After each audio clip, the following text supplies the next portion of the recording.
सच्चाई की जीत। एक समय की बात है, एक सुंदर गांव में एक किसान रहता था जिसका नाम मोहन था। मोहन न केवल अपने खेतों में मेहनत करने के लिए जाना जाता था, बल्कि उसकी ईमानदारी और सत्यनिष्ठा के लिए भी प्रसिद्ध था।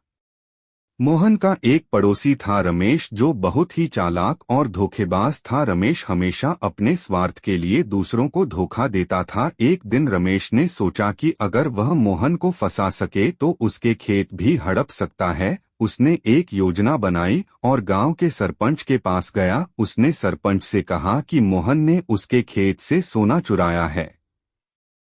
सरपंच ने दोनों को बुलाया और पूछा, क्या यह सच है मोहन ने साफ साफ कहा, नहीं सरपंच जी, मैंने कभी भी ऐसा नहीं किया। सरपंच ने तय किया कि सच्चाई का पता लगाने के लिए दोनों के खेतों की तलाशी ली जाएगी। रमेश ने अपने खेत में पहले से ही कुछ सोने के सिक्के छिपा दिए थे ताकि मोहन को फंसाया जा सके।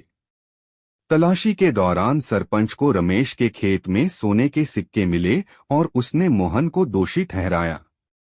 मोहन को जेल में डाल दिया गया, लेकिन उसने हार नहीं मानी। मोहन ने ईश्वर से प्रार्थना की और सच्चाई की जीत की उम्मीद में रहा। कुछ दिनों बाद गांव में एक बहुत ही बुद्धिमान व्यक्ति आया। उसने गांव के लोगों से कहा कि वह सच्चाई और न्याय के बारे में बहुत कुछ जानता है और वह मोहन की सच्चाई का पता लगाने में मदद कर सकता है।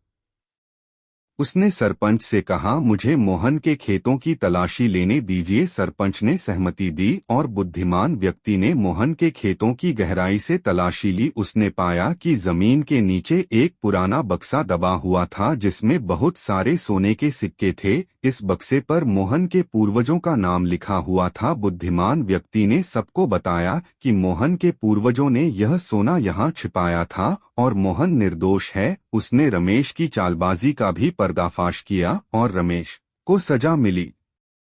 गांव के लोग मोहन की ईमानदारी और सत्यनिष्ठा की प्रशंसा करने लगे। मोहन ने सच्चाई की जीत का सबसे बड़ा उदाहरण प्रस्तुत किया और गांव में फिर से शांति और विश्वास लौट आया।